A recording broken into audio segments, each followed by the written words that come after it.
Brother, I'm going run a wild Hulk Hogan.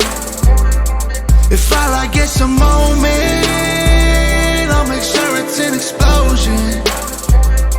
Cause lately I've been seeing stars, trying to kick out on this short course. But it's no holds barred, middle fingers like I'm Stone Cold.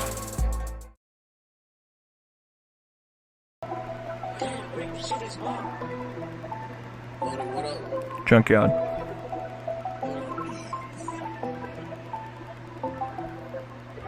As we head to WrestleMania season, that's a reason to fill your shopping carts with all the merch you be needing. Maybe you screaming, yeah, for the Man LA Night. Or maybe your fingers up repping Tribal Chief all night. Or maybe you finish the story, maybe gory, rocking Cody Rhodes t-shirts in your Snapchat story. Get your favorite wrestlers merch all up on the internet. All the t-shirts, championship titles at your fingertips. All you have to do is hit the link in the description. I can't forget to mention CM Punk can't be missing. Or else he may throw hands and make me feel for my life. Buy your shirt up in the shop and wear it proudly all the time. Thanks to WWE Shop for partnering with your boys. Click the link right now and fill your carts with even more. Yeah.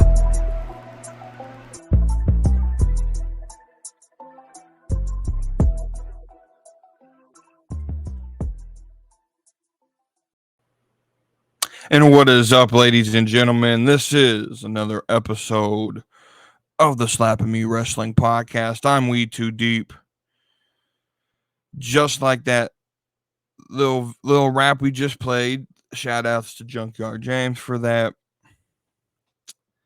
That QR code right there. Scan that.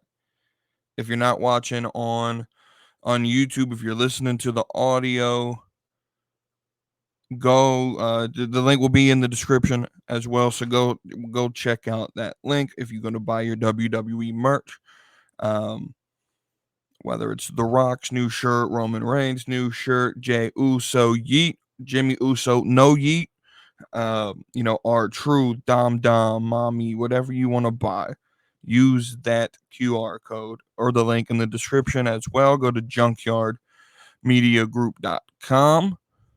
Link also in the description, junkyardmediagroup.com, to go check out the other podcasts that, Beyond the Junkyard that James and Cody do on Thursdays, as well as the blog post there.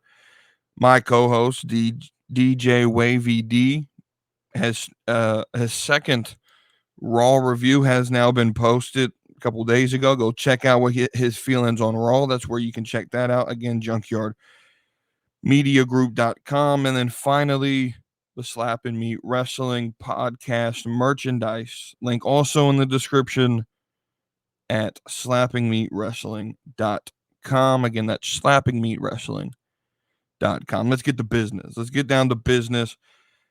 I made this decision, mentioned it in the Discord. I guess we could plug that as well.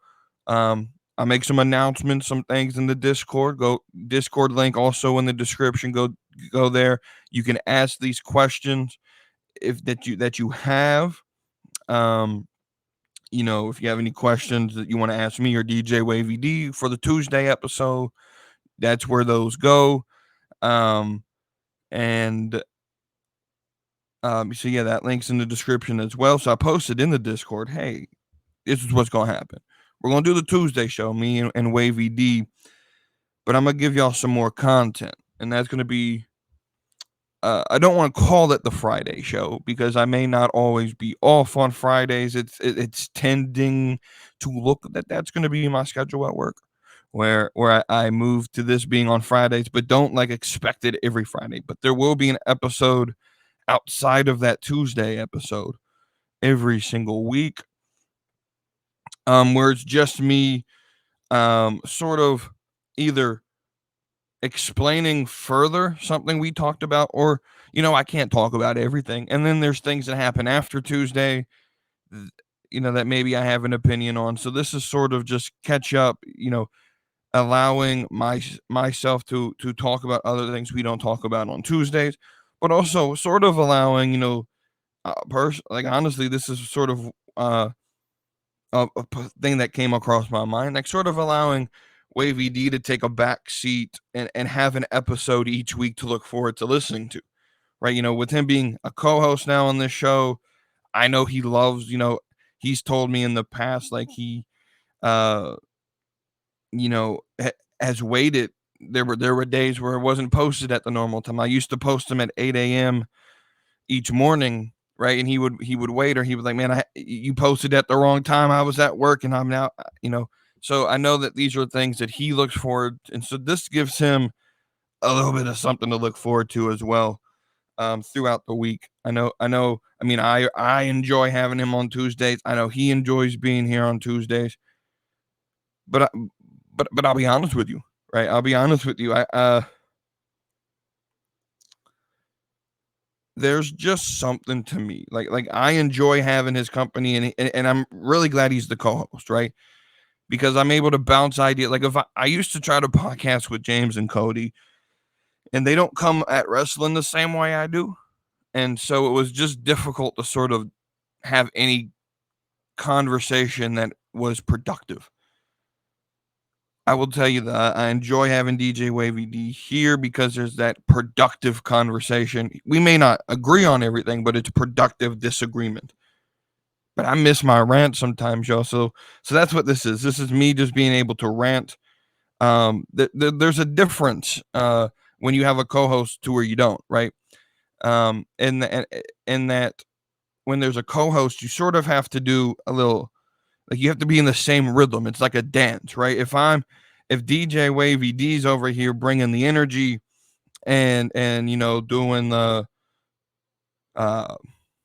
you know, if he's doing one type of dance and I'm over here doing a different one, we out of sync, right? So right, we have to learn to work together, and we do that very well, I believe. But there's something to me, like this episode is more so for me just to rant about wrestling.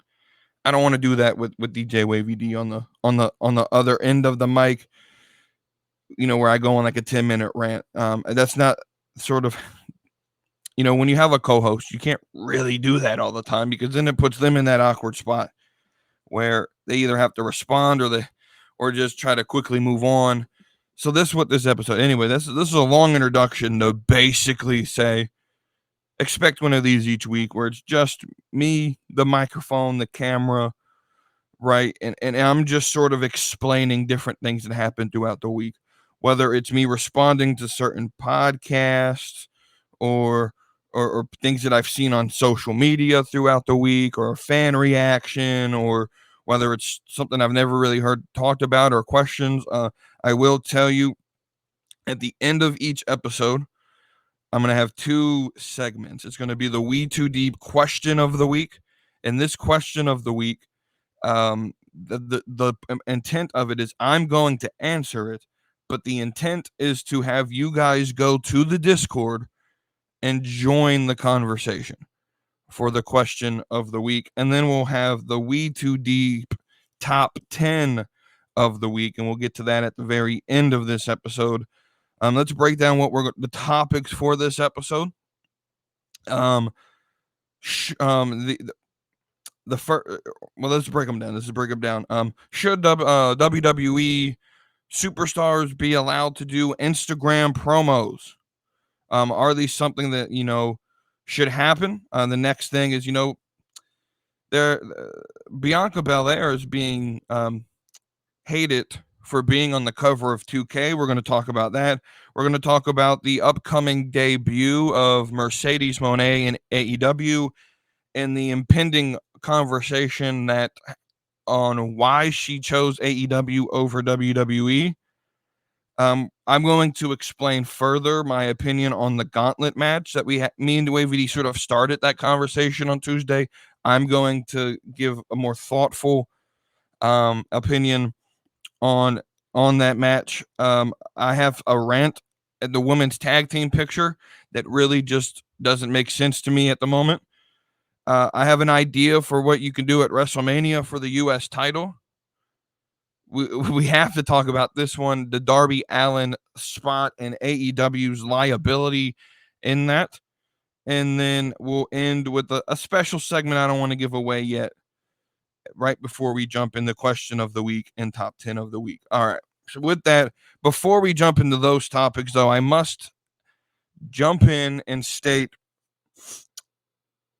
myself, We Too Deep, and Junkyard James from Beyond the Junkyard had a wager going on where Kashiska Okada, and I probably just butchered that first name.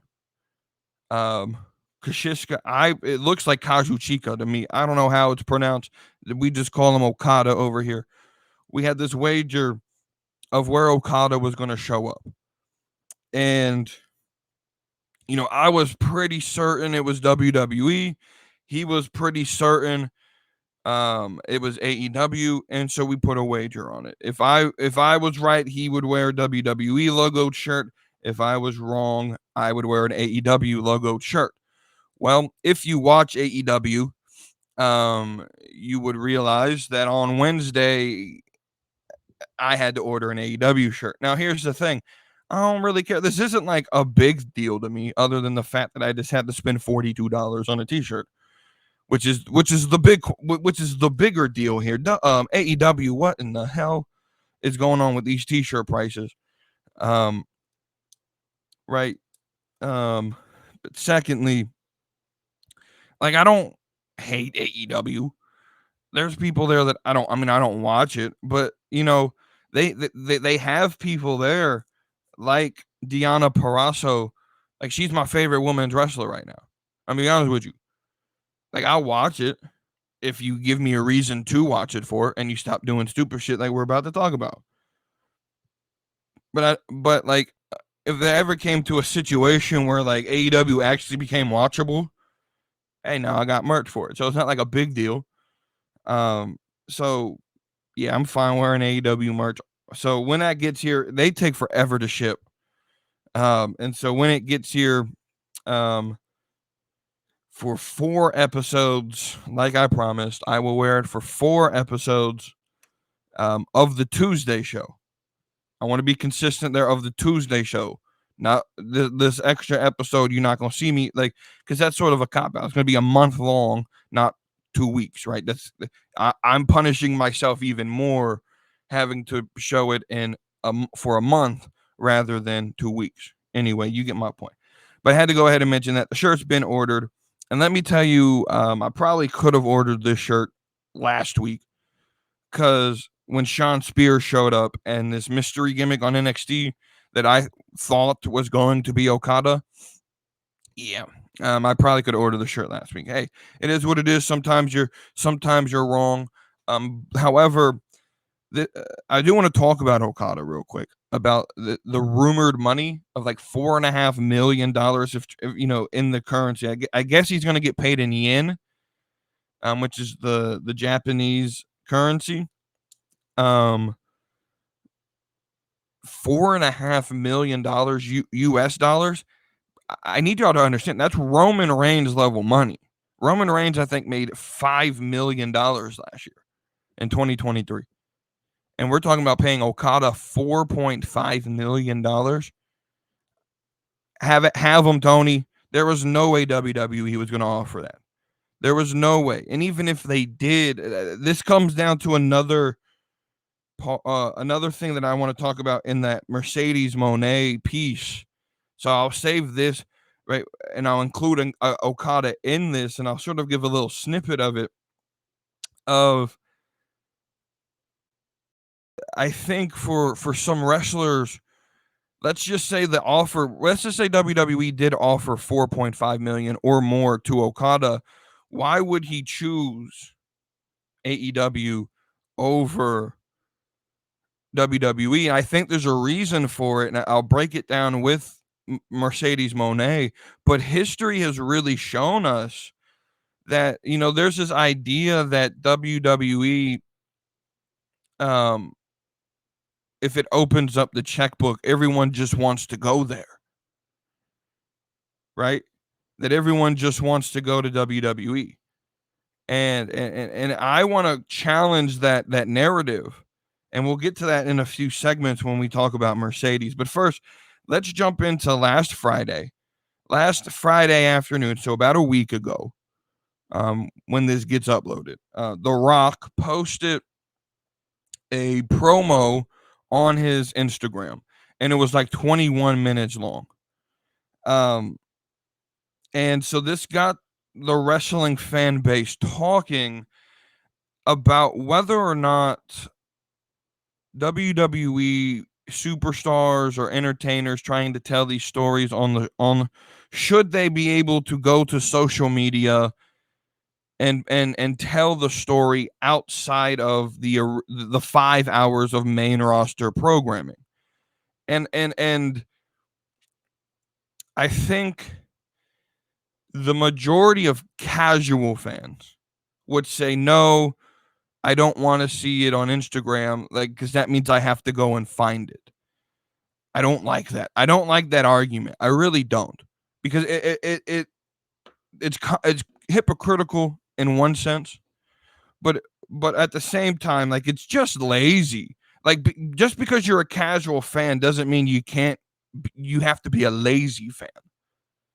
Right? Like, I'm a casual football fan, right? I like the New England Patriots. Right? If there's a new player that I've never seen on the team before, I'm not just gonna be like, oh, I don't know who that is. I'm gonna go look him up. Right? Even as a casual fan. But I'm not gonna do that for, the Arizona Cardinals or the San Francisco 49ers. I'm not going to do it. I may do it for the Eagles so I could talk about it with my dad because he's an Eagles fan. But that's sort of like, I'm going to be honest with you, like a second team for me. Like, if the Patriots were to ever just like completely not exist, probably would be an Eagles fan. Let's just be honest. But and in the same way, like, I follow, like I don't like this argument when it comes to social media, like, oh, I have to go and find it. No, you don't. Especially when it comes to someone like The Rock. Let me ask you a question. How many, rhetorically, you can answer it to yourself if you want. How many of you are already on Instagram? Right? How many of you are already on Instagram? Okay. Second question, rhetorical. Answer it for yourself. How many of you follow The Rock already on Instagram? Well, I know the answer. 397 million of you. And I'm assuming that those listening to this show follow The Rock. Right? So there's 397 million people who follow The Rock. You don't have to go and look for it. More than likely, his stuff is going to pop up close to the top. Right? Depending on the algorithm of what you look at. Like, I'm going to be honest, I don't use Instagram all that often outside of just, like, I'll be honest, I look for thirst traps up there. That's what it is, right? If my algorithm is so screwed up that it's just thirst trap after thirst trap after thirst trap on Instagram. I try to stay away from it. I don't post on there. I really hardly ever open the app. Instagram sort of pushes the more, I guess, sexually provocative stuff, at least on my algorithm. And maybe, anyway, before I get myself in trouble, yeah. So the point that I'm trying to make is, it's not like you have to go search very far, right? How long does it take? I just completely closed out Instagram. I'm doing this on my phone as we speak. Open up the app. Here it is. I'm not going to show you the screen because I don't know it's going to pop up. You know how Instagram is showing you shit that you don't actually follow. You go to the search bar, type in The Rock, and you click his profile. It's 3 steps. It takes 20 seconds. Now, I guess you could bring up the argument, but how are we supposed to know to look for his stuff?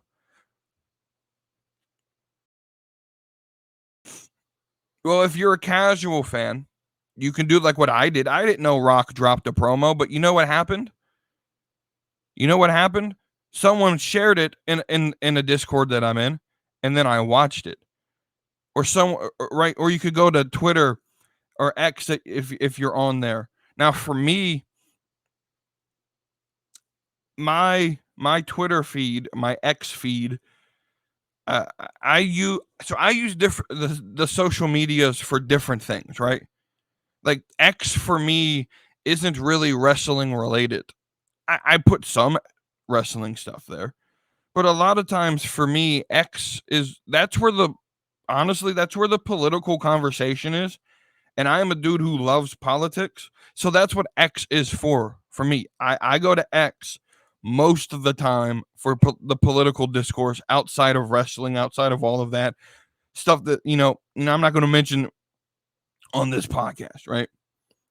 Facebook for me is the more general. That's where I'm mostly at. It's the more general social media. It's a mix of everything from sports to news to politics to wrestling to all of that. Like I said, Instagram is Instagram. It is what it is for, and that's really. And then there's TikTok, right? And TikTok is more just comedy guys that I follow, just stuff like that, right? Entertainment type stuff, right? And then there's YouTube, and YouTube is just what I feel like watching that day. A lot of times I mostly just use YouTube for like reaction videos. That's sort of my favorite thing to watch on YouTube, right? Or podcast, right? And so not everyone is like me though. But the point that I'm trying to say is, if you're on wrestling Twitter, everyone was talking about the promo. If you hadn't seen it yet and you just saw someone, oh, The Rock just put a video on Instagram, go check it out type tweet. You go to Instagram and you just, again, 30 seconds, type The Rock, and you find the last video that he just posted. It's not that hard. Being casual doesn't mean that you have to be lazy. That's not an excuse. I know everyone has other things they're going through the day. I spend 8 hours a day at a job just like everyone else, plus 2 hours back and forth driving. Right? Like I understand this. I understand we all have things outside of wrestling to do. But y'all, like, even if you're just going to watch it, it was dropped on a Friday. Right? Like, I don't understand. Someone please explain to me further how you could say, like use this argument. And here's why I'm pro social media promos. It's the best way to market yourself. Now, is everyone going to get the reach of The Rock? No. But I follow a lot of WWE accounts on Instagram. Right? Do I follow all of them? No, but I follow a lot of them.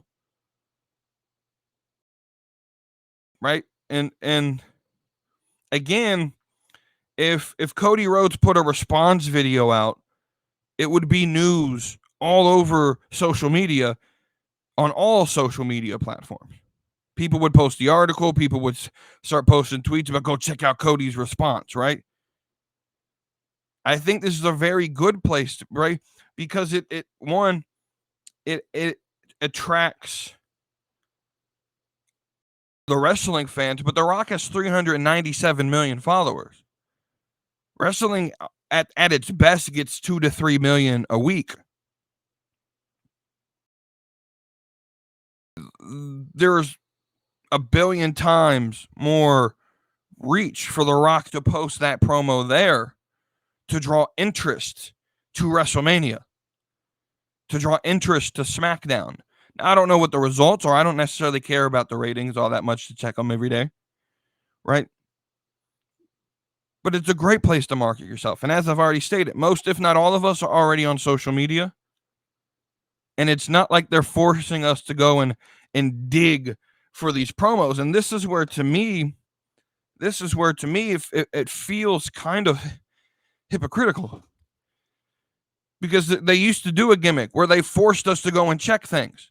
It was Bray Wyatt before his debut, right? When we had all these QR codes, all these casual fans were talking about how great of a marketing genius this idea was. And this was a lot more homework. Right now, towards the end of it, yeah, they started complaining about how much homework it was, because it was a lot of homework, because you had to pay attention to everything in the background of every segment, try to find the QR code. When the QR code was shown, you had to make sure you could scan it on time. And then a lot of times it just didn't make sense. Like there was one where it was that giant bunny, like sock puppet thing that's in the middle of like Italy or something, right? And if you didn't know what it was, you had to do a bunch of research on it and find out what it was. And right. But a lot of people enjoyed those. And that was a lot more homework than what The Rock did. But let's talk about the promo itself, right? Because so many people, casual fans included, and I don't want to make this sound like I'm having a war against the casual fans, but as someone here who, let me just be honest, right? A lot of times, and I understand how marketing works. I really do. I understand how marketing works. If you're a podcast and your goal is to attract a certain audience, you're going to skew your opinion, or at least how you explain things, to that audience. But I don't work that way. I'm a casual fan, but I also understand that I want to attract the biggest audience that I can. I'm willing to put out a broad net. Now, I'm not going to change how I talk or my opinion to draw a larger net. I understand a lot of my opinions really close off me to the rest of the wrestling world. But I also think, though, that if I want to attract a hardcore audience, which I do, I want to attract the casuals, I want to attract the hardcores, anyone who watches wrestling, I want to attract to this show to listen to. But I feel like a lot of people, in the casual world, and I don't even know how many casual wrestling podcasts there really are out there.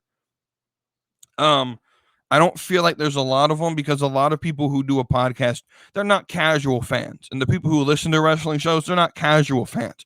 And I understand that. I understand the market of who listens to wrestling podcasts. They're not casual fans, right? A casual channel flipper isn't searching for wrestling podcasts. They're not. They don't care that much.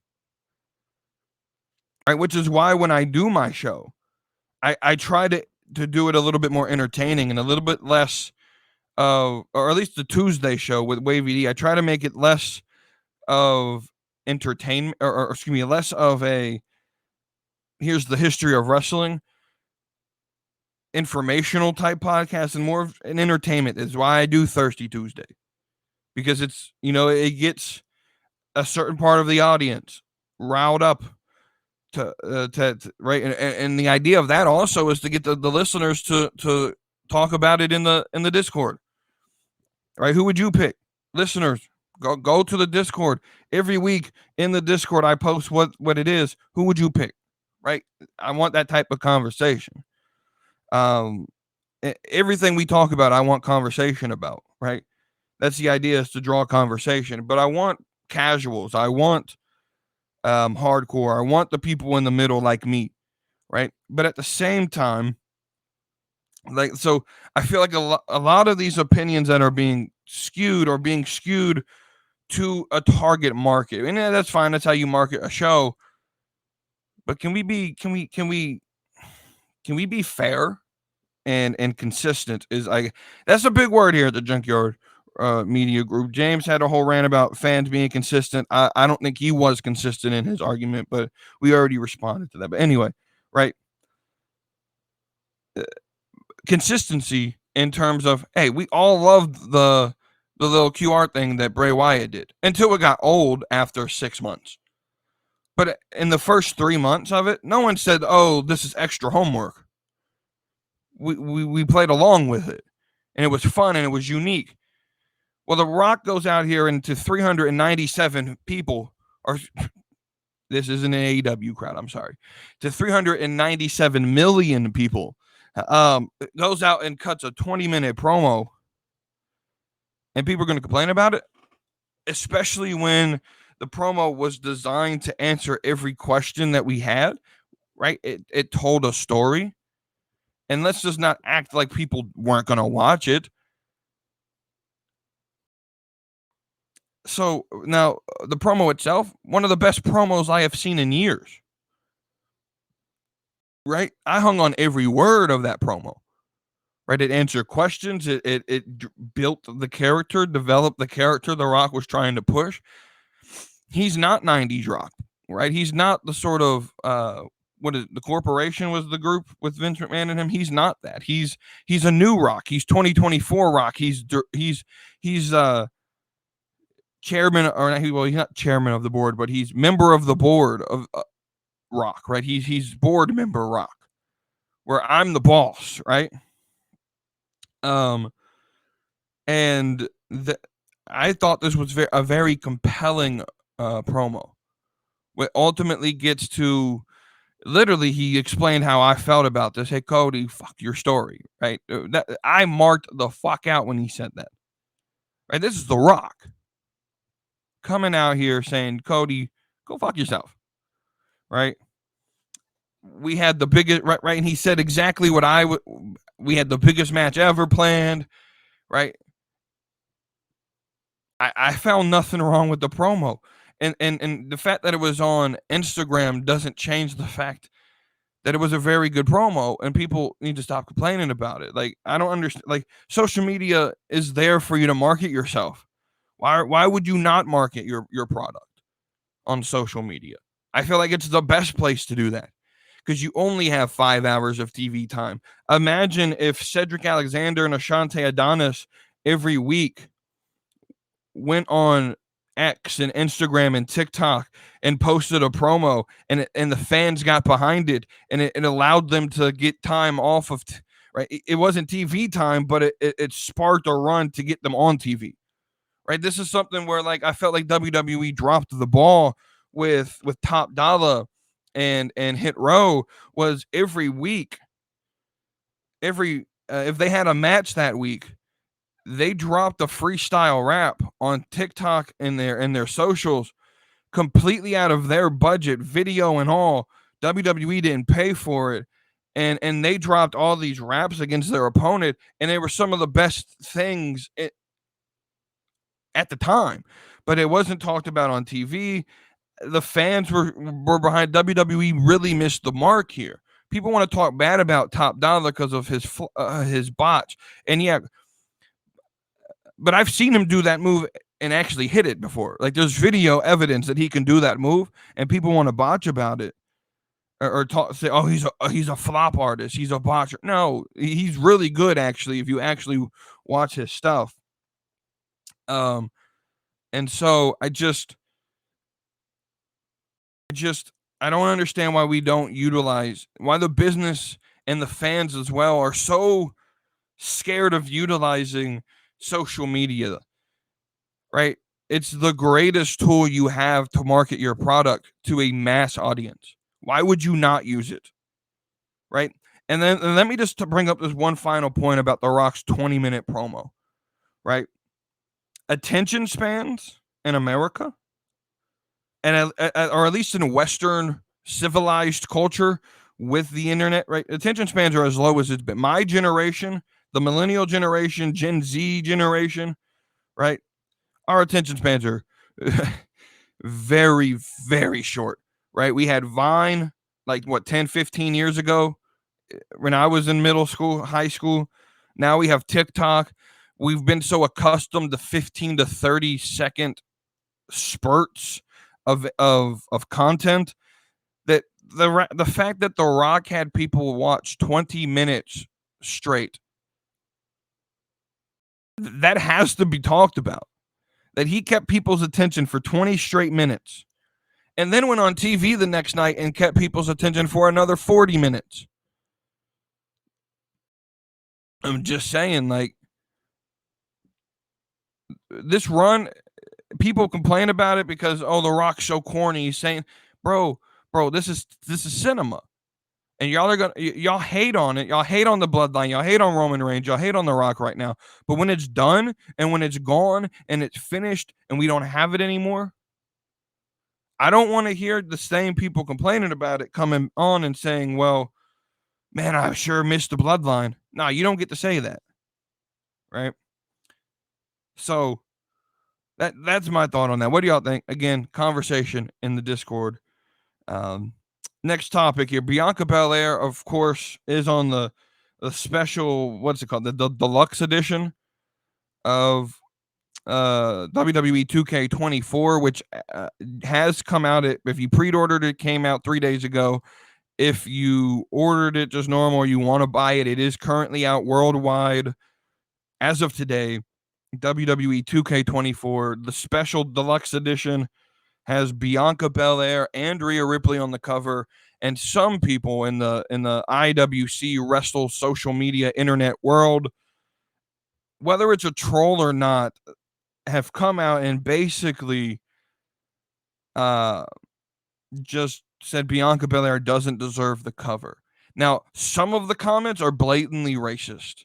Now, I'm just going to be honest with you. I'm not the type of person who looks for racism, and I don't see racism in a lot of places where people find racism.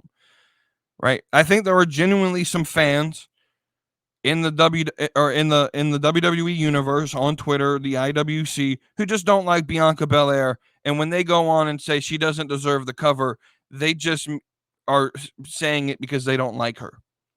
I don't think that that's a racist statement, but there are some racist statements here to Bianca Belair that have been said, that people said that she doesn't deserve it, and there's the undertone of because she's black. And so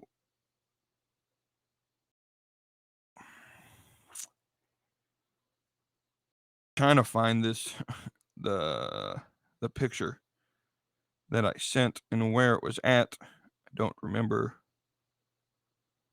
Here it is. Yeah. So like this one dude, Bianca doesn't belong, but I guess you got to have a black. First off, that's not even correct grammar. But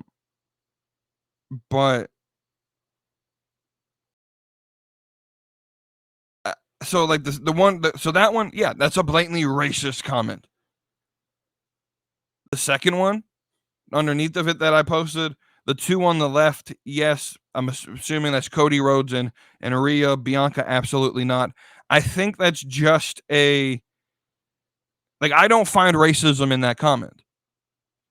I think that's just a comment of, I don't like Bianca. She doesn't deserve to be there. Now, I disagree with the premise, but I think we have a problem in our culture today where anytime someone, specifically a white person, disagrees with or shows disapproval of a minority group, and this is probably going to get me a lot of trouble, I don't really care, but I feel like anytime someone, specifically white people, have a different opinion or disagree or show a disinterest in minority cultures, it's automatically assumed to be racist. So now I'm a fan of Bianca Belair, and even if I wasn't, I think it's ignorant to say she doesn't deserve the cover of the video game. I think we have a victim culture, and it's not just minorities, it's white people as well. We live in a culture where every time someone doesn't like you or disagrees with you, you have to play the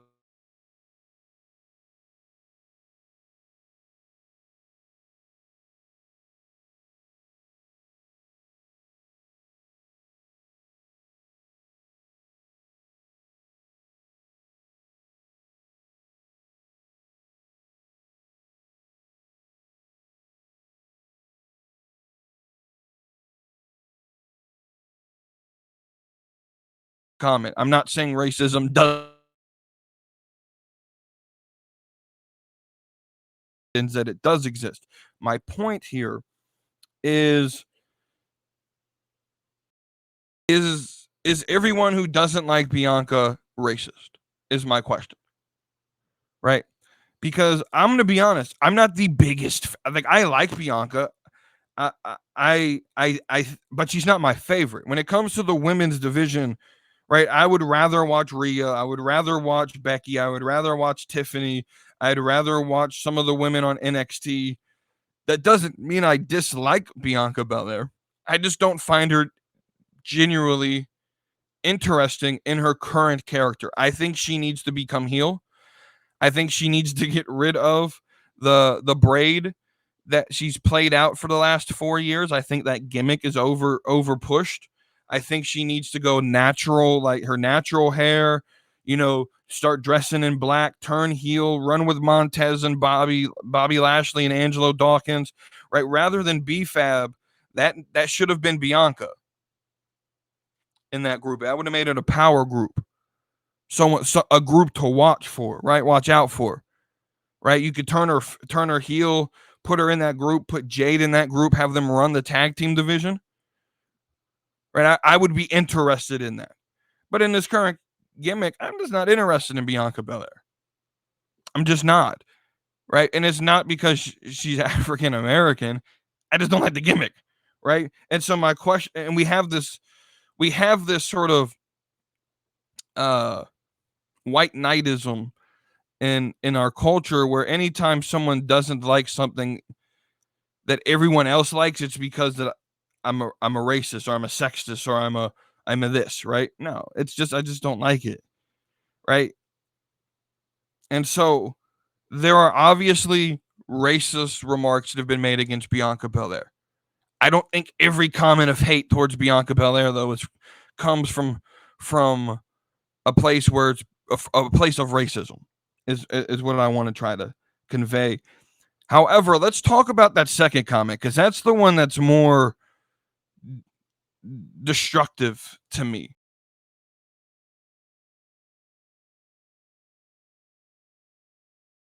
Not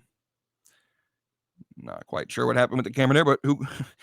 Anyway, I think to me, the bigger comment is the idea that she doesn't deserve it on the merit of her performances. And that is something that I can talk about, because it's just blatantly wrong, right? Bianca Belair has been, now I'm not going to say in all of wrestling, because I think Roman Reigns and Cody Rhodes have had better runs of consistency over the last 3 years. Specifically Roman. I think Roman's been the most consistent performer over the last 3 years. But in the women's division of all of wrestling, AEW, WWE, Shimmer in Japan, TNA, any promotion, any women's wrestler that is a wrestler over the last 3 years, name me one who has been a more consistent performer over the last 3 years. There has not been one. Bianca Belair has been, over the last 3 to 4 years, the most consistent performer night in and night out in the women's division. Like longer than Rhea. Rhea's really been consistent for the last year and a half. But over the last 3 years it's Bianca Belair. There is no one better. There is no one of greater height in this division than Bianca Belair. When it comes to putting on a consistent performance, night in and night out, week in and week out, you rely on Bianca Belair. It's why she is the face of the women's division. She may not be getting the pushes right now, but she is the top dog in the pecking order of the women's division. She is number 1 right now. And I think it's a 1A, 1B situation, because I think Rhea over the, like, if we shorten the time span over the maybe say 2 years or the last year, you could add Rhea to this conversation. I think as we currently stand, it's a 1A 1B situation with Rhea and Bianca, which is why they're both on the cover of the game. Which is also why they should both be fighting each other at WrestleMania this year. Why they went away from that plan, I have no idea. I honestly believe when they made the decision, this wasn't just a decision made like a month ago. This was probably a decision made 3, 4, 5 months ago. Rhea and Bianca are going to be on the cover. And at that time, they were feuding, right? It was Rhea or there was, they weren't necessarily feuding, but they were teasing a feud. And I think the original plan was to put Rhea versus Bianca at WrestleMania. Where it changed or what happened to cause it to change, I don't know. But I would assume, I don't understand why that isn't the match. I love Becky Lynch. I really do. I think she's the greatest women's wrestler of all time. And I would love to see her face Rhea Ripley. But this moment for WrestleMania should be Rhea Ripley versus Bianca Belair. It's the biggest match you could put on this year, if we're being honest. But name me a more consistent competitor over the last 3 years. You can't. It's Bianca Belair. So why are we sitting here and saying she doesn't deserve the cover? Now, ultimately, my final comment on this is, does it really matter who's on the cover? No one buys physical games anymore. And if you have something like Madden, if you bought the Josh Allen edition of Madden because you're a Buffalo Bills fan, you're probably pissed off right now because the cover, when you download it to at least PS5, at least PlayStation, when you download it to the system, you put the disc in, it downloads to the system, the little square icon for you to click on to play the game, that automatically changes. They just had Ray Lewis on the cover, right? Who really cares about who's the cover artist on video games anymore? It doesn't matter because you can change it whenever. And so at the end of the day, are there racists in the WWE universe? Sure. But if you're looking for racism, you're going to find racism. I think, and this doesn't mean that we ignore it. When we see it, we address it and we get rid of it. We eradicate it. We call it out. We mock it. I believe in a ministry of mockery. We call out ignorance. But not everything, like if your mindset is I'm looking in this situation to find something racist, you're going to come up in your mind that something is racist. That's how human, like so for example, like if my job, if my job was to go store to store for my company and find things that were wrong, even if there was nothing wrong, my job is to find something wrong. So I'm going to say something is wrong. And there are people who have that type of job, right? If I'm doing an audit on a property and everything is pretty spotless, but my job is to find something wrong, well, I'm going to nitpick and find something wrong. So if you're specifically looking for racism, you're going to find it. And then secondly, the last thing I'll say, this is going to be a long episode, by the way, because we only 2 topics in.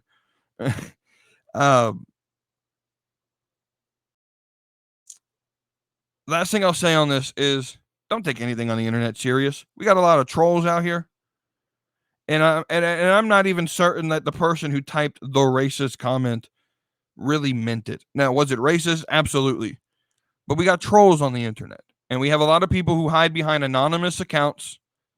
Now, if you're hiding behind an anonymous account because you don't want people to know who you are, but you're not doing anything wrong, I don't have a problem with it.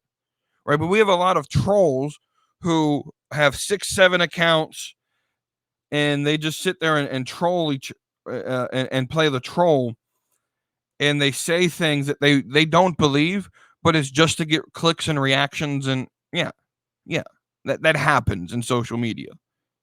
I don't take half of what happens on social media with any sense of seriousness, because most of social media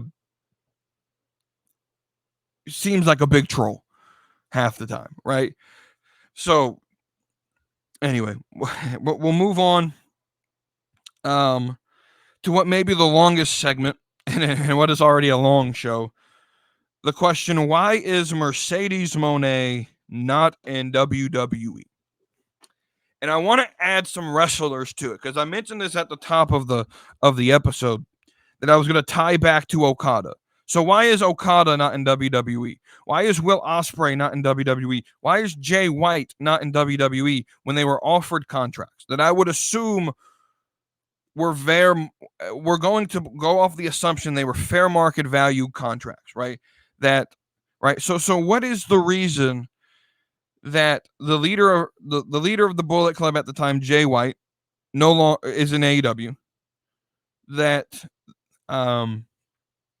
Will Ospreay, who arguably to the IWC, to the hardcore fans, is the best wrestler in the world. To me, as a moderate, more leaning towards casual fan, still believes he's at least top 3 wrestler in the world, if not the best. Why is he not in WWE? And why is the Japanese version of John Cena, probably the biggest star to ever come out of Japan? I'm not going to say ever, because I can't actually prove that. But in the last 20 years, the biggest star to ever come out of Japan is Okada.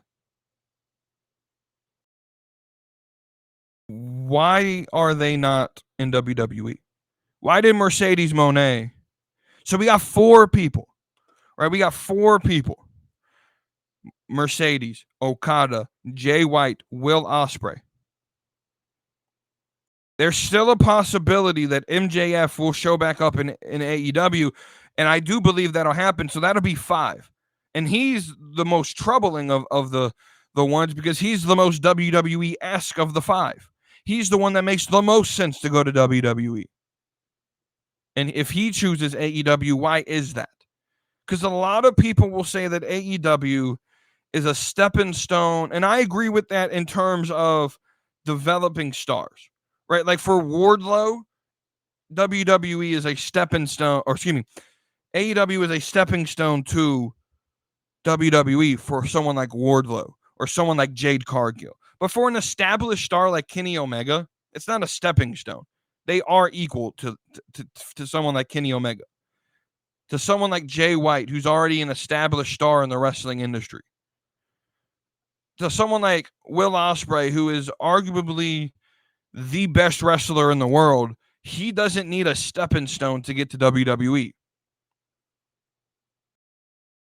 Right? It's only a stepping stone to someone like Orange Cassidy, who had 0 name recognition on the indies until we got to AEW. It's only a stepping stone to someone like Wardlow or Ricky Starks or Daniel Garcia, who had 0 name recognition, right?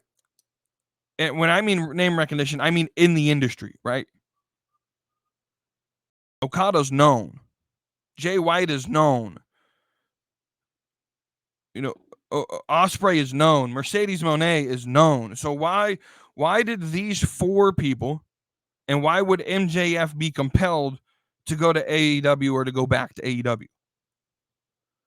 Well, I think we need to look at this from a different point of view. So I have an actual reason for Mercedes herself, but I want to include this argument for Okada, for Jay White, for Ospreay, for the potential of MJF coming back. And I think we have to look at this argument through the point of view of the wrestler themselves. We can't look at this from the fan perspective, because from the fan perspective, it makes no sense. WWE has more, I just talked about the importance of social media. WWE has more social media follows than the next 20 promotions underneath them combined, right? So if we're talking about like mass exposure, WWE is the land of opportunity in that realm. But and that's how we think of as fans. But I think we have to think of this through the point of view of the wrestler. This is where I'm going to sound the most hardcore of hardcore ever, probably in this episode. Is I think we have to take a look at this through the lens of the wrestler. And different wrestlers have different priorities. And to wrestlers, many, I haven't talked to a lot of them, but I know some. I've talked to some wrestlers. Like when AEW when it first started, I was a very regular attendee of one of the biggest indie promotions in the state of North Carolina called PWX. They don't really do shows anymore. COVID kind of killed them, to be honest with you. But before COVID, like I was a regular attendee through 2018, 2019, going into 2020 before COVID destroyed all of it, right? For about 2.5 years, though, I was a very regular attendee of some of these events. And I talked to fans and I talked to some of the indie stars of in this promotion. And in 2019, when AEW was announced, there was a lot of excitement from the wrestlers because there was finally going to be a place where they could go to highlight wrestling, where they didn't have to be some sort of movie star or some sort of character. They could be themselves, and they could showcase what they got into the business for, which was to wrestle. Right? There's a lot of people who got into this business not to be a movie star, not to be a character, but just to wrestle. And that's what AEW brings to a lot of these stars. Will Ospreay is the best wrestler in the business. He's not a very good character worker. He has no character. He has some charisma. He's pretty decent on the mic. But he's the best wrestler when it comes down to the X's and O's of the business. He's the best in the world right now. Why would he go to the company that's going to make him utilize where he's weaker at, and not to the company? Like, I'm not upset Ospreay went to AEW. It makes sense because he gets to showcase his in-ring ability, which is where everyone enjoys him at.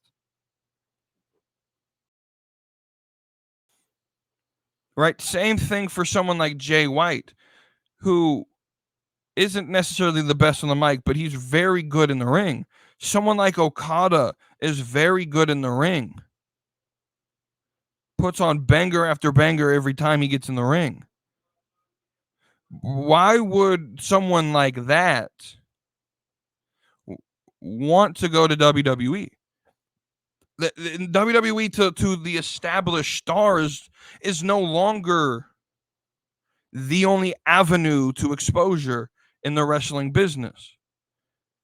I also think AEW provides someone like that who just wants to wrestle the opportunity to wrestle on TV, get some name exposure, but still stay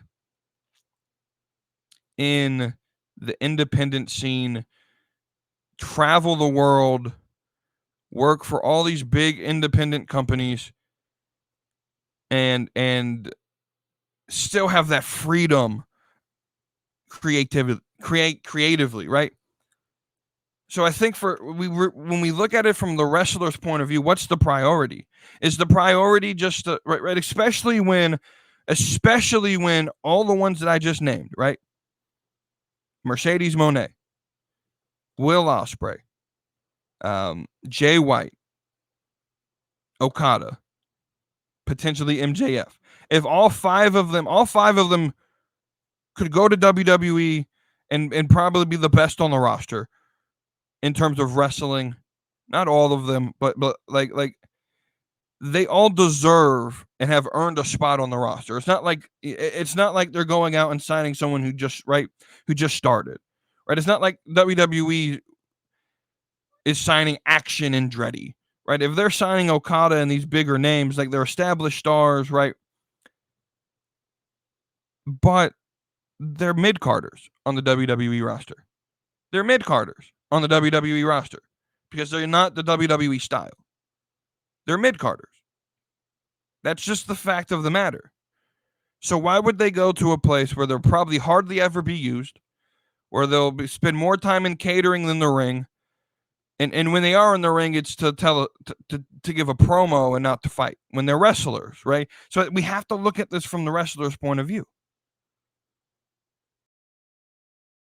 But let's go and make this specifically geared towards Mercedes Moné. I think this comes down not only to she has a lot of things she wants to do in wrestling as a wrestler on the indie scene. I think she wants to go and win some of these independent titles. She wants to run a tour of Japan. Right? Look, if that's what makes her happy, I think we should be excited for that.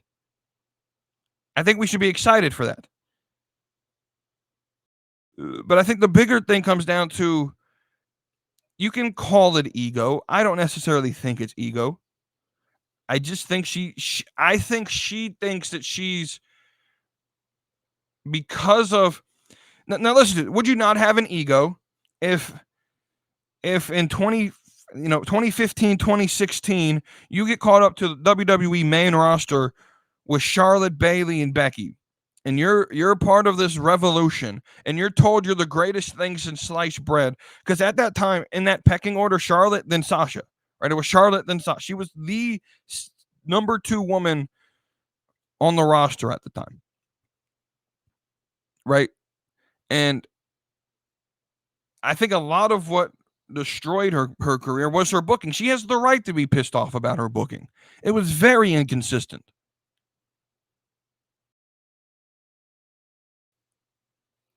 Right? And so if she felt that the indie scene was going to be better for her, why not let her go and chase that dream? I just don't understand why people want her in WWE to not be utilized.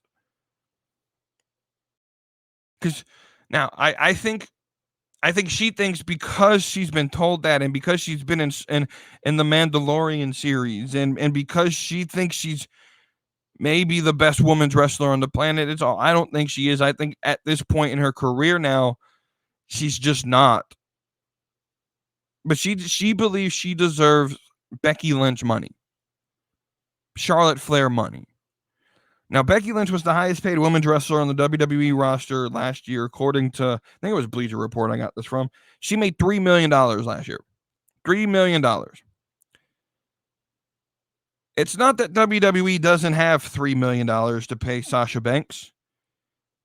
You just don't throw out $3 million and not get the return on that investment.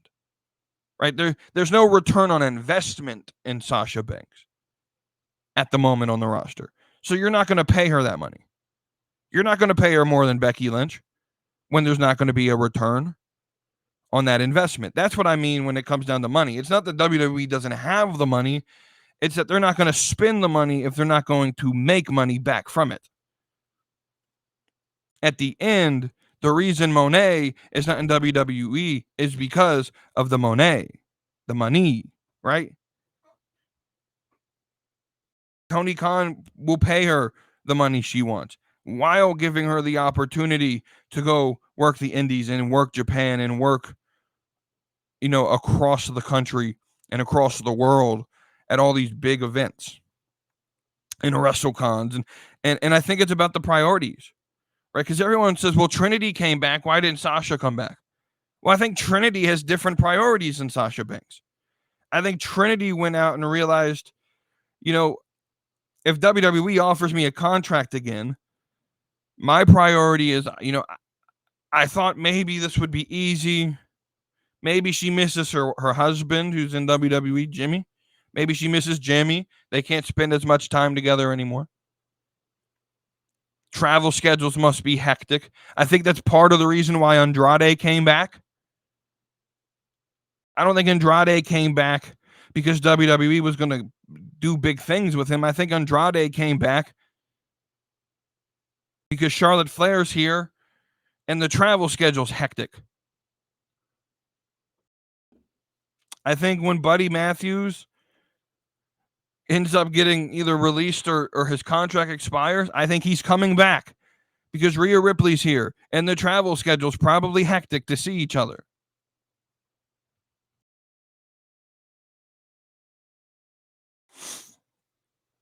Right? I think the priority of the wrestler changes what they end up doing. Right? I think we need to stop comparing Trinity to Sasha. They're not the same. I think Trinity's been wrestling in WWE since the Diva era. Naomi, she's been here for so much longer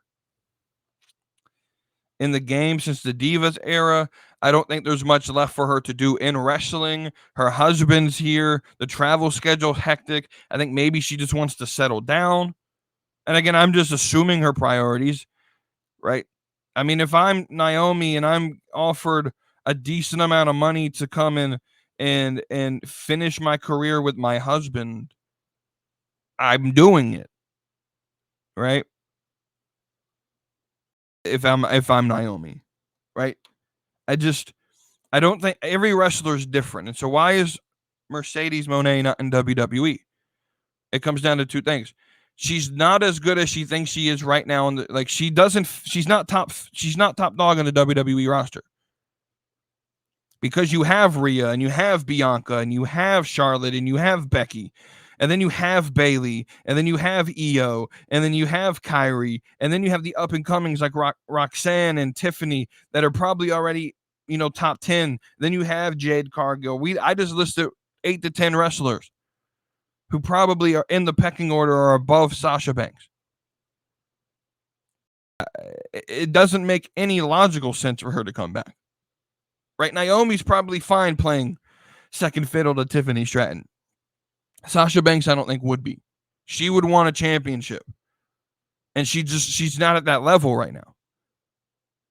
She's just not there. There's too many people that are more important than her right? You're not dropping Rhea and Bianca for Sasha Banks when you can recreate Sasha Banks and Roxanne Perez. Roxanne Perez is the same size. She's younger. I think she's a better wrestler. She's a little bit better on the mic. Anything you could do with Sasha Banks, you could do with Roxanne Perez or Selena Vega. Right, the smaller, undersized girl. Yeah, you got plenty of them on the roster. You don't need Sasha Banks, right? I don't think this is as big of a story as people want to make it out to be. She's not there because she doesn't want to be. And she doesn't want to be because they're not opening the checkbook to pay her what she wants. Because why? Because WWE does not see a return in that investment. Move on to this Gauntlet match.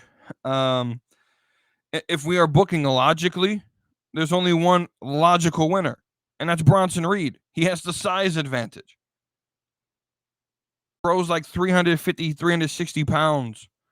In a logical fight, no one gets by him. Especially with the amount of athleticism he actually has.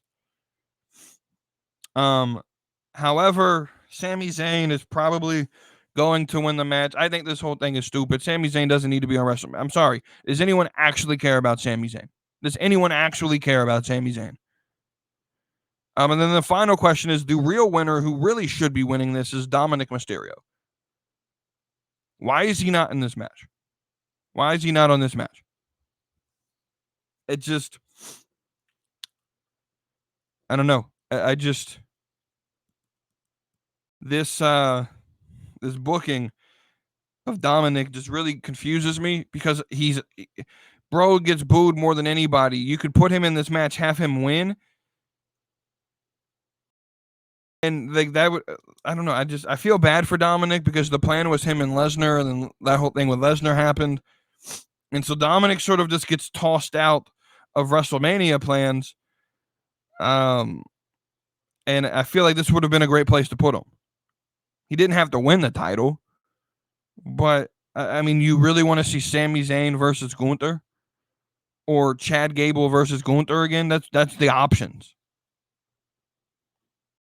That's all I really got to say about it. I don't really got much more to add on that conversation. But I mean, if we're booking logically, Bronson Reed should be the winner of this match, and that would be a match. That would be a match for the making. Gunther versus Bronson Reed. Do it, WWE. I think it's time for some big, meaty men slapping meat. Let's move I asked this question the other day. Of am I the only one who? Let me actually read my actual phrasing of this question.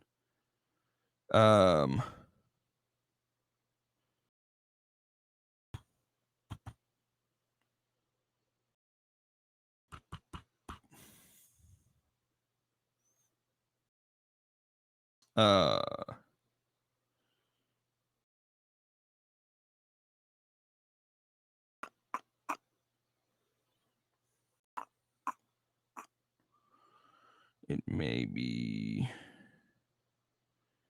in this chat right here.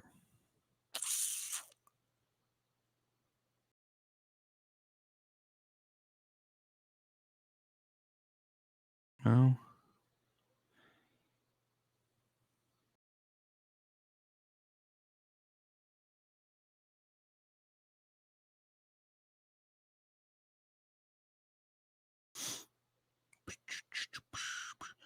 I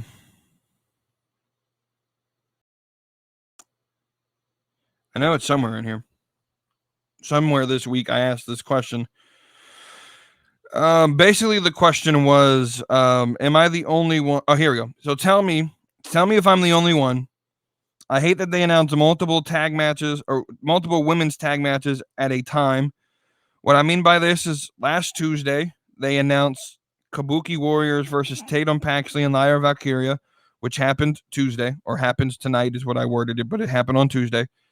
Then they turn around and announce Kabuki Warriors versus Stark and Shayna for next Monday.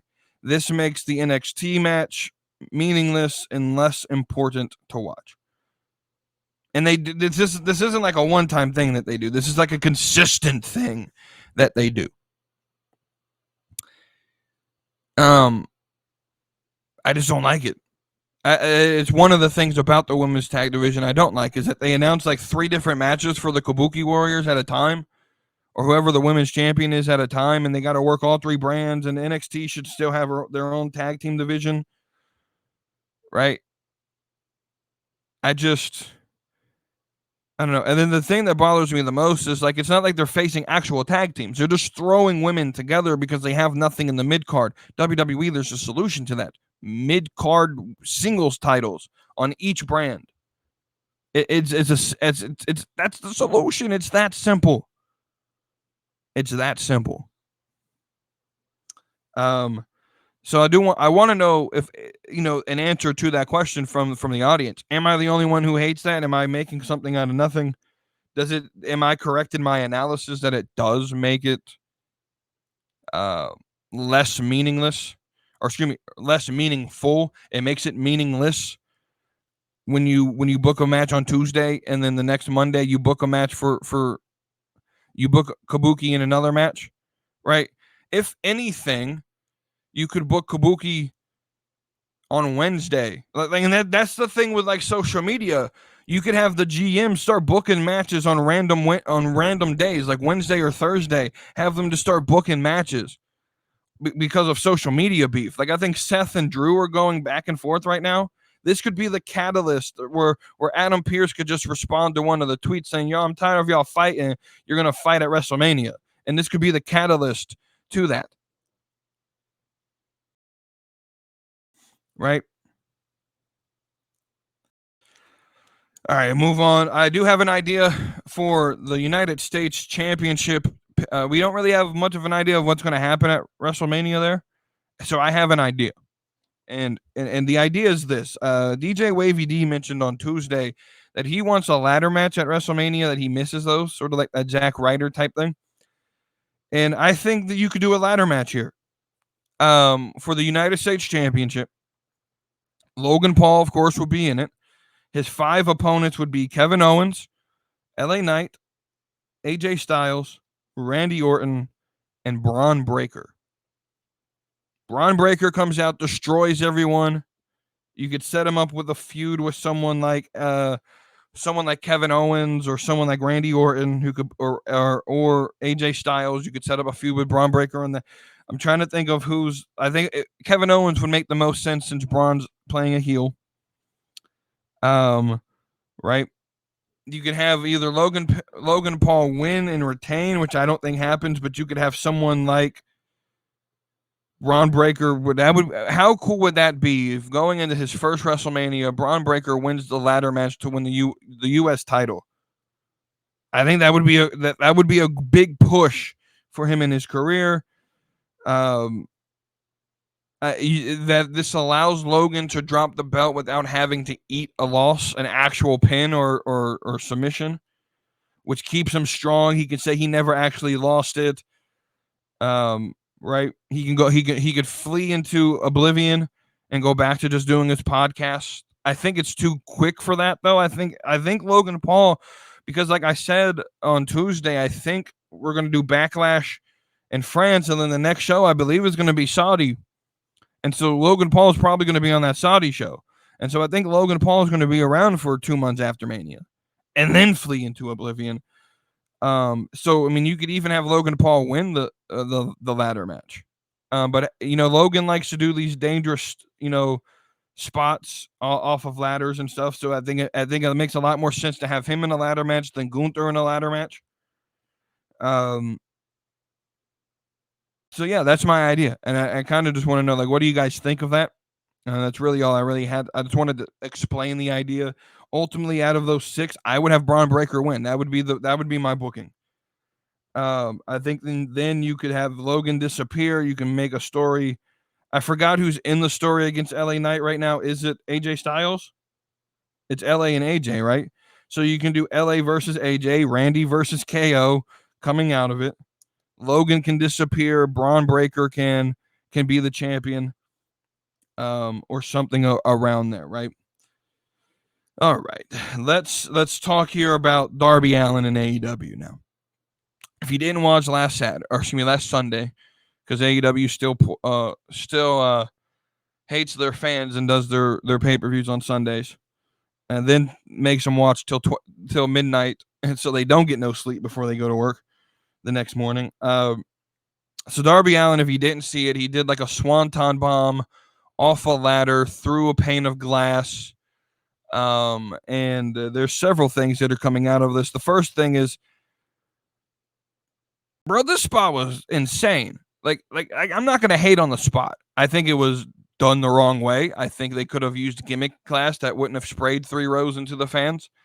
But I'm not going to hate on the spot. I understand it. I understand the spot, right? At this point with Darby Allin, it's like, yeah, he wants to kill himself. That's fine. Let him go do it. So again, he proved that he wants to kill himself and that he's going to die in the ring. And if that's what he wants, and if that's what the fans want, I'm not going to sit here and bitch about it anymore. I'm just not. The spot itself was cool. It became stupid when you added real glass. You could have put gimmick glass in there and it would have had the same effect, right? No one would have really known the difference. And you still would have got the holy shit chance and the this is awesome chance, and everyone would still be talking about how much of a maniac Darby Allin was if you just used the right. This just feels again like another poke at CM Punk, like, haha, CM Punk, you're wrong. We get to do whatever we want over here. And then Darby, you do realize if that glass broke any other way than it did, you probably would have punctured a lung, or you could have been. You could have had glass like jab you, like you could have died. You could have bled out. Who knows what would have happened, right? And honestly, have we heard from Darby since then? Was he on AEW on Wednesday? Is he still alive? I'm being over exaggerating, being hyperbolic for a reason. Like, it was using real glass was dumb, but I can't blame Darby. Like, Darby's. I'm not going to say it. Darby's stupid. But This isn't on him. I can't blame Darby Allin. We know Darby Allin's going to try to kill himself in the ring. Can't really blame the producer because he's just going to be a yes man to Darby anyway. This has to be on Tony. Tony, you got to put some rules here. I've already gone over this. We're not going to rant on this for too long. Tony, come on, dude. You got to go out there and say, hey, man, no more glass. To the entire roster, no more glass. I don't care if it's Sting's last match. Glass isn't needed. No, like Darby, no glass. You got to be the boss, Tony. You got to be big balls, Tony, and tell him no glass. It wasn't needed, right? Because what was irresponsible and what a lot of people started to complain about, which was a justified complaint now that we're seeing some reports that glass sprayed 3 rows up, and there have been people who've tried to claim that they were cut, and I'm pretty sure they were, and they tried to get like money back or get some sort of like, something out of AEW, and they were denying all of these requests. And basically, if you've never been to an AEW show, they have a sign. I'm sure you've seen it if you're on the internet. Basically, their idea is if you sit on the floor, you're waving, AEW is not liable for, and now if like your phone breaks because you're being stupid and like a rest, so here's the thing. I've gone to indie shows and I've sat front row and I've been, I've had my legs crushed by the barricades and all of that stuff, right? And that is part of sitting front row at a wrestling show. You should expect that to happen. There's a level of expectation of things that could happen at a wrestling show. A lot of times at these type of shows, wrestlers will yell at the fans to move if they plan on doing something like throwing someone into the chairs. I've had that happen before. Where like I was sitting front row on what would technically be like camera side, and they came over to our section and basically told the entire section to clear out while they do the move, while they do the spot, right? And then you just go back and sit back in your chair when it's done, and and if you don't move, because they're not going to sit there and wait for everyone to move, you have like 3 seconds to get the hell out of there, or you're going to have a wrestler on your lap, right? And a smart fan gets out of the way, understanding that there's a risk in that. Like, so yes, there is a assumption of risk for anyone who sits on the floor. However, you did not market this match to be a hardcore death match with glass potentially going into the crowd. So Tony, you're completely liable in this situation, at least to me. I don't think we put a sign up and told them that we're not responsible. I don't really think that's responsible or fair to the fans. You didn't promote this as being a match that they could potentially get cut by glass in. I think it's very negligent and irresponsible from Tony Khan as the promoter of the event. So the question I'll end and where I want to have this discussion in the Discord is, where's the line of what's acceptable for a promotion to do and not have to be responsible for? I think the line is well before glass going 3 rows deep. I think the line is well before, right? If a wrestler gets thrown into the crowd and his foot hits you, or he gets thrown into the barricade and you're sitting front row and you're leaning over and his arm hits you, hey, guess what? You're a dumbass for leaning over the barricade. You get what you deserve, right? But if you go to a match not expecting it to have glass, and then glass shatters and goes 3 rows deep and you get cut, I think that's past the line of what's acceptable. And the promoter should do something to pay back the damages of you being cut. Because that's a serious thing. And for Tony Khan to not hold any sort of responsibility over that, I think it's insane.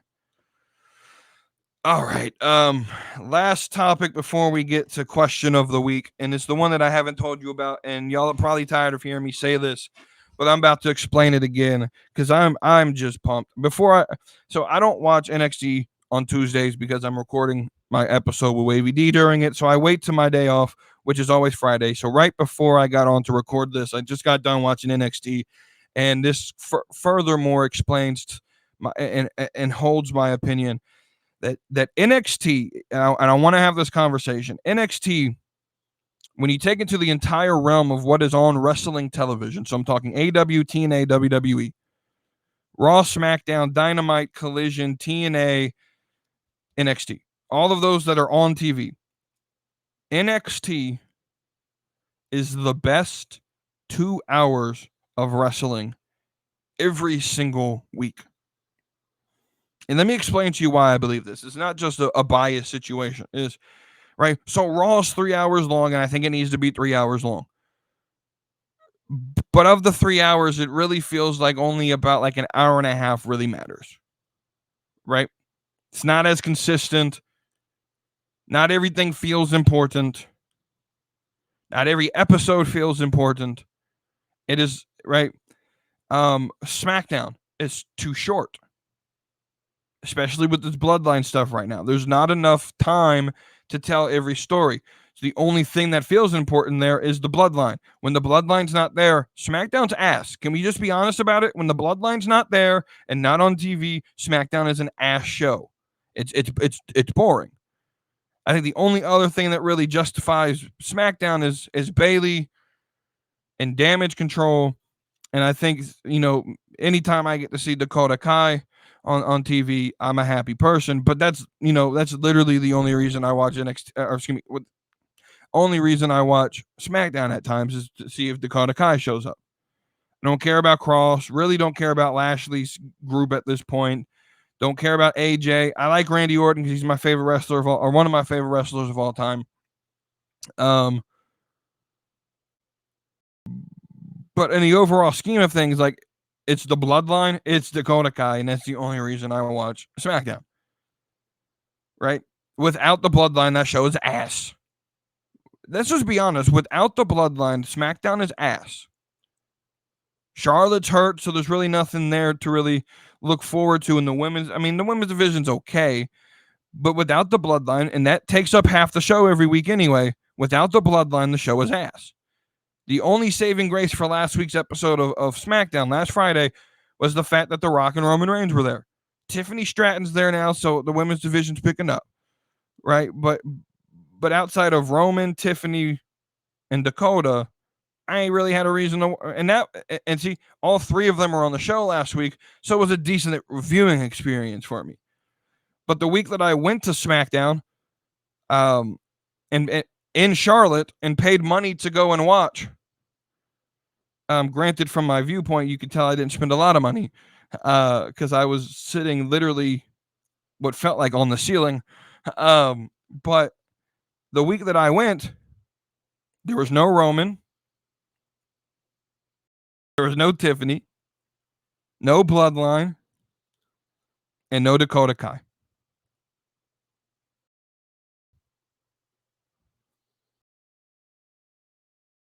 Right? No reason, and let's just be honest. Wasn't really a good episode. In my opinion. It was fun to be there live in person, but it was a mid episode. That show was ass without the bloodline. Right? TNA just doesn't have the viewing audience to really care. AEW's AEW. It's not consistent. Right? But then Tuesday nights, NXT. Every single show feels important. Everything is consistent.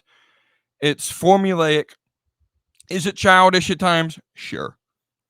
But every person that steps on the screen feels important.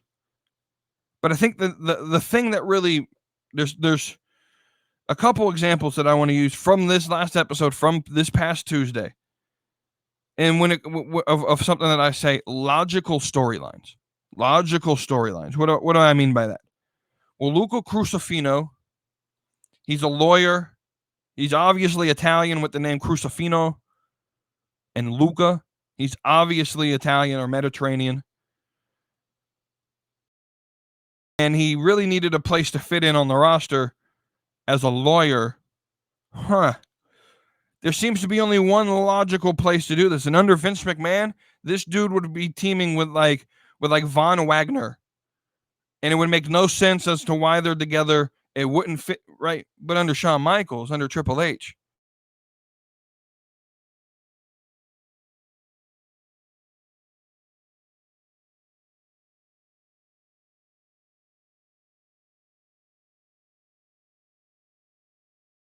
now I will say something, Luca. You look real nervous when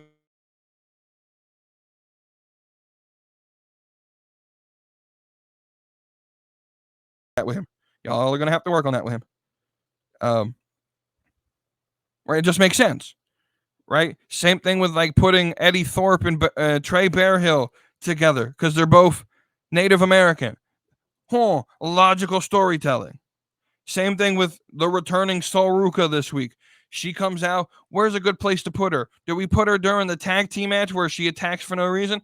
No. Let's put her and have her attack the person who attacked her. Blair Davenport. Makes so much sense. I wonder why we would do that for. It just makes sense. Logical storytelling. Who would have thought that was a thing?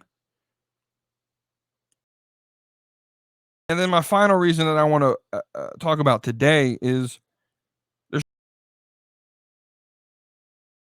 one. I don't know what's going on with this camera, y'all. I ain't touching nothing. It's just acting up. If y'all listening to the podcast, you're like, what the hell are you talking about? But go watch the YouTube video. This camera acting up. There's just something for everyone. You may not like every person on the screen, but every person feels important, and there's something for you. You don't like Lexus King? I'm sorry he's in every segment, apparently, but hey, I like Lexus. He's cool, right? You don't like Lexus King, but you like Obafemi? Hey, Obafemi's there for you. You like Trick Williams? He's there for you. You like the Italian gimmick? If you like Chase U, they're there for you. There's something for everybody.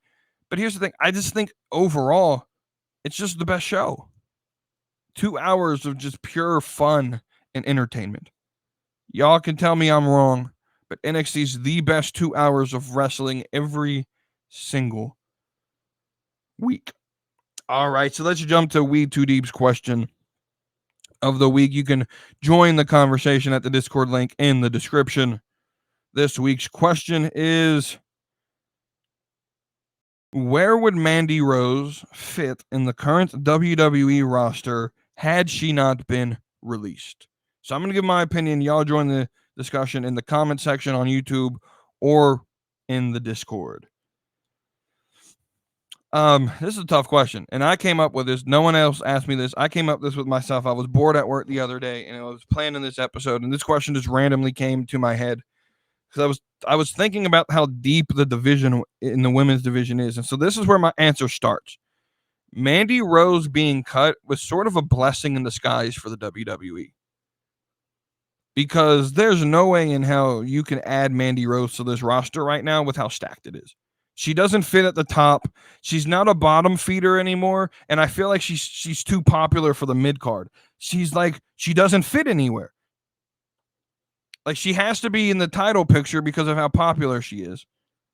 But I just don't think that overall that she's better than Rhea, Bianca, Becky, or Charlotte. She's like 5th on the roster. She's better than Liv, better than Naomi, but she's not, top of the roster yet. And I didn't even mention Bayley, right? She's like 5th or 6th on the pecking order. And so right? And so in a way, there's just too many top talent. And so they did themselves a favor getting rid of Mandy Rose. She's super popular among the fans, so she can't be a bottom feeder. And not having a mid card something for her to fight for is just like, I don't know. I don't know exactly where she would be right now, because let's sort of walk this back historically. She got released right before Royal Rumble 2023, which is the one that started the Rhea Ripley ascension to dominance. You don't have Mandy Rose beat Rhea Ripley there, but you have her do pretty well. Like, what does Mandy Rose do though? So my final thing is that I took into consideration is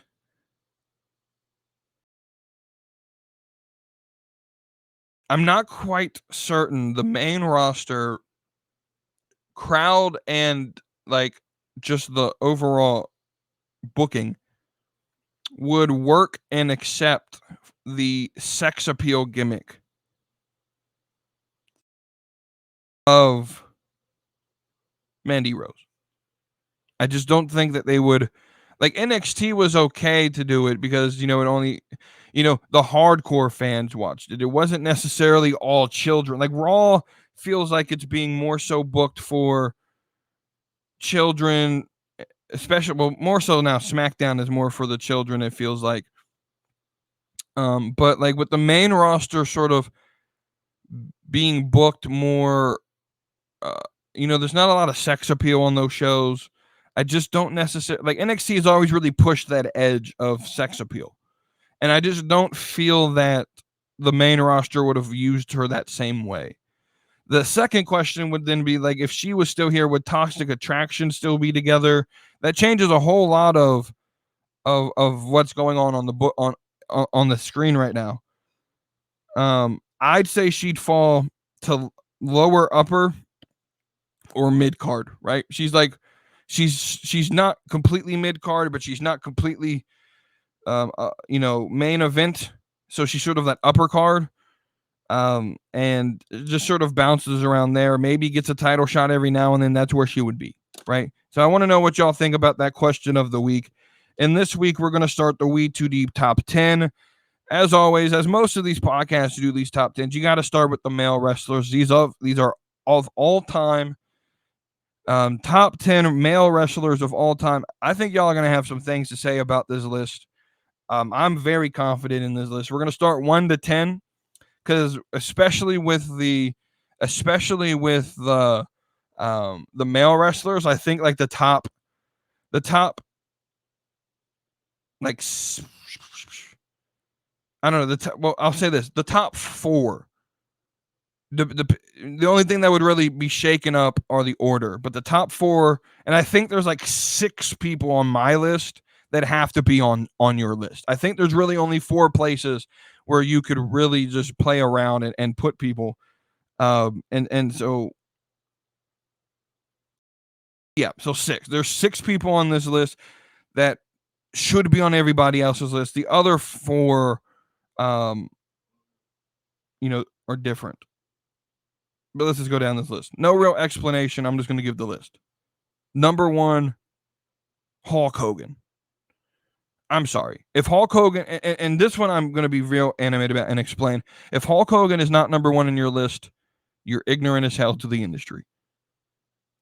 If Hulk Hogan is not the greatest wrestler of all time on your list, you're ignorant to the history of the business. That's just what I'm going to say. I don't care about what Terry Bollea did. I don't care what type of person Terry Bollea is. His character, Hulk Hogan, is the most important character in the development of pro wrestling to what we know it as. He's the most important character, right? He's the most important wrestler in the history of the business. Without Hulk Hogan becoming a mass media, mainstream superstar, not just in wrestling, but in entertainment, we don't have wrestling the way we know it today. We just don't. If the Hulk Hogan experiment WWE tried by putting everything in that one basket, if that didn't work when they went on TV and it flopped and Hulkamania didn't get over, wrestling, it wouldn't be dead, but it would be struggling for existence right now. Hulk Hogan has to be number 1. The rest of the order of your list we can argue about. You can have a different opinion. But Hulk Hogan has to be number 1. There's no arguing with me on that one. He has to be number 1. Number 2 for me is The Rock. When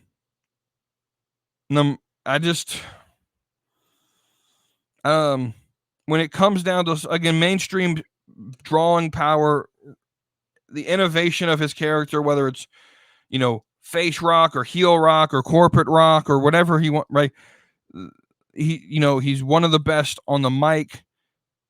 and just entertainment, right? Just entertaining guy, right? Number 3 to me is Stone Cold. I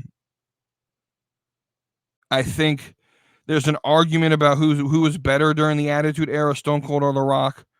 I think The Rock just barely edges him out. Number 4 to me is Ric Flair. I don't think you don't get to Hulk Hogan without Ric Flair, though. So Ric Flair is equally just as important to Hulk Hogan. But I think in terms of mainstream like marketability, Hogan's the most important. Ric Flair, though, and some of the guys in the 70s really created a lane, though, for wrestling to be. I mean, wrestling was popular as hell in the 70s. I think people kind of forget how popular wrestling was in the 70s and 80s. But Hogan sort of made it mainstream television with Vince, right? So I think the top 4, those have to be on your list. Hogan has to be number 1. And the rest of the order, I don't really care. Number 5, I think, is where you guys are gonna on my list. I think number 5 is where you guys are going to start critiquing this list a little bit. My number 5 best wrestler of all time is Kurt Angle. And my justification for this is he comes into the business not even really paying attention to the business, with very little experience in the business, and maybe has one of the greatest careers of all time in terms of just being able, like, he was built for this business. He was funny at times when he needed to be funny. He was good on the mic when he needed to be. He was very good in the ring. One of the best technical wrestlers, I believe, of all time. And I don't think he gets enough credit for how good he was. So Kurt Angle is number 5. Now, the order of this list may need some critiquing. I get that, right? But I just think for the time in which he was, like Kurt Angle, zero experience. He comes in where they're like towards the end of the Attitude Era and just dominates that division. Like, just go straight to the top. Where you got guys like Edge and Christian and Triple H and Rock and Austin and Undertaker, and you had guys, Shawn Michaels, like you had guys who were like pros, and you had this rookie come in and just shoot to the top of the roster. Like, right. So number 6 for me is Roman Reigns. I think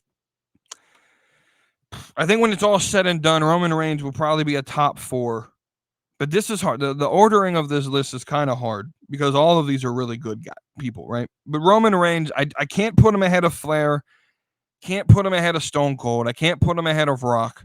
And I definitely can't put him in front of Hogan, because when I think of all-time best, I think of like not just their in-ring ability, but their like importance to the industry. And so I think, I mean, only history will tell, you know, when Roman retires, if this bloodline, is he going to make it sustainably better than when he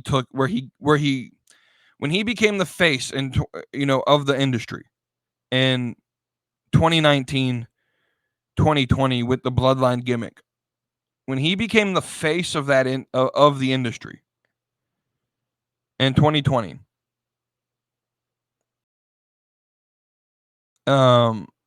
Wrestling was at a certain place. It was kind of in the dumps for WWE. If we're just being honest, right before the pandemic era was the shittiest era of booking. Was really bad. From about 2017 to about 2019, booking was really bad. If you didn't watch during that era, don't go back and watch. There's nothing really salvageable of that era. But that pandemic era, you know, we can sort of justify it being a little bad. But then Roman came in and we get this bloodline story, and now wrestling's super popular again, it feels like. And only time can tell if Roman Reigns' legacy is going to outlive, you know, our feelings of it while we're watching it. But I think he can go up this list a little bit. But just crazy good. He deserves to be on this list.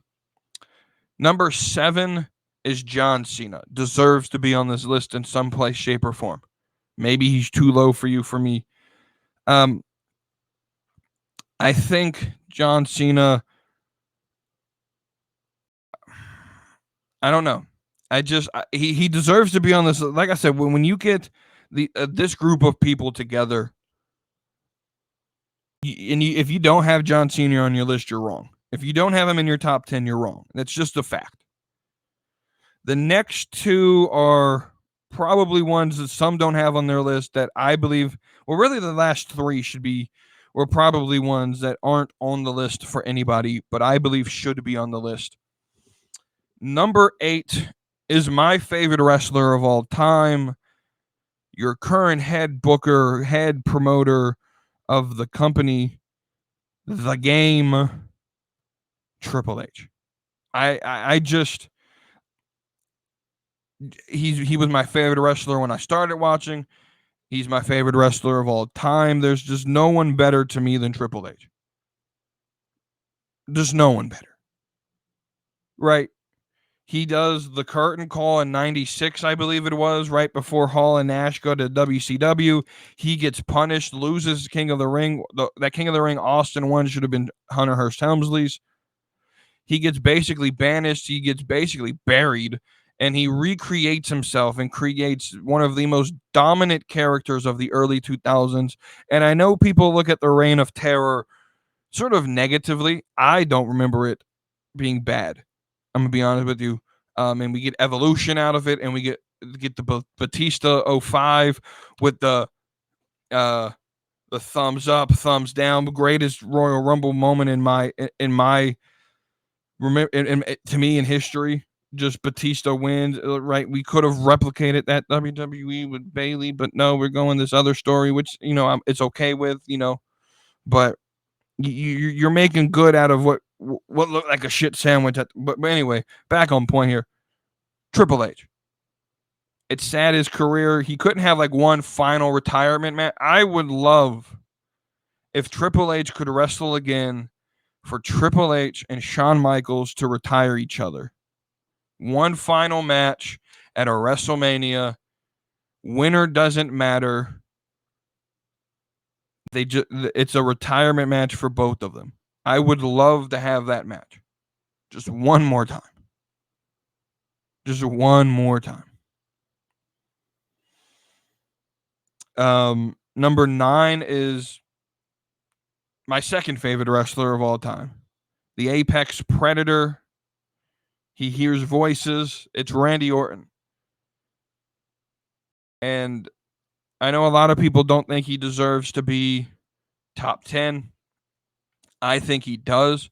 His 09 run was insanely good. One of the best runs from a heel that I've ever can recollect. He's a pro's pro. Does he have his demons in his early career? Sure. But I feel like he gets better with time. And yeah, when his career is over, which who knows when that's going to be, Randy Orton's going to go down as one of the greats. And number 10 is going to draw the most criticism, I believe. But this guy right here, I believe, is one of the most underrated superstars of all time. I believe no one gives him the credit that he deserves, whether in the tag team division or in as a singles competitor. I don't think people give him credit for how good he was as a wrestler. And I know it's going to draw, you're going to hear this name and you're like, nah, dog, take him off the list. What is Booker T? It's Booker T. And I know you can say, he shouldn't be here, but I'm sorry. Booker T to me, like all I needed to hear was Vince Russo retelling this story. When he got to WCW, he asked the booking team, basically with a unanimous vote of yes, should Booker T, if there was going to be no repercussions, no complaints about Booker T being world champion, who would make him world champion? Because at the time, you got to understand the fan base there, they weren't going to accept Booker T as champion. We talk about, I talked about earlier, that's sort of the racism in the industry, right? And the Bookers knew Booker T was probably the most over person, the best person on the roster to be champion, and Vince Russo was going to be damned to make this happen, and he made it happen. He said he sat in a booking meeting once, and they weren't booking Booker T to win the title ever, and he asked him, like, he's the best person on the roster. If there was going to be no repercussions, who would make Booker T champion? And everyone rose their hand. And Vince Russo, according to his recollection of the story, that in my recollection of his recollection, he like stormed out of the room upset because these people understood how good Booker T was, but they wouldn't put him in that position to get recognized for how good he was. And ultimately, we know how that ends with Bash at the Beach 2000.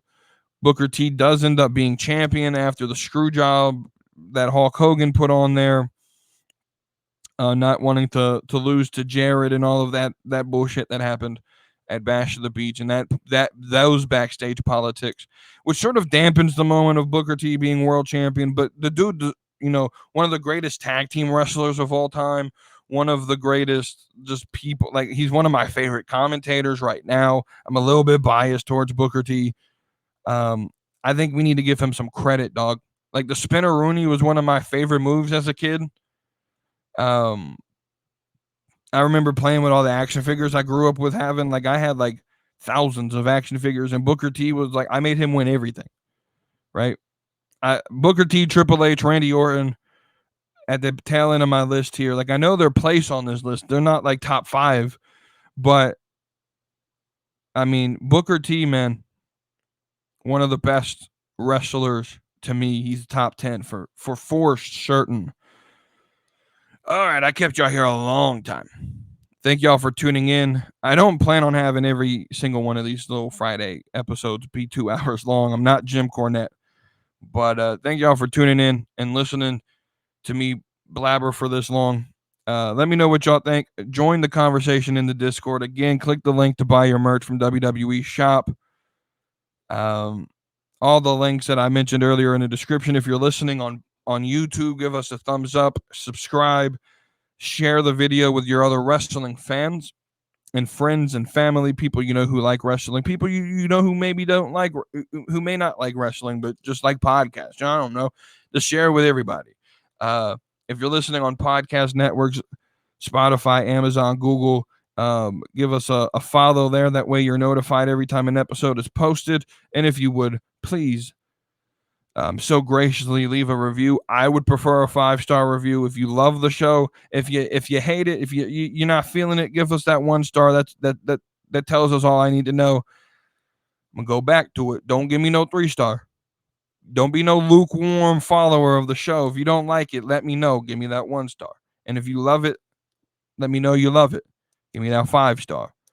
Ain't nobody want a 3-star match. 3-star just means it's mid. It's basic. We ain't want that. I either suck or I'm the best. That's how I look at it. I ain't mid. Mid is bad.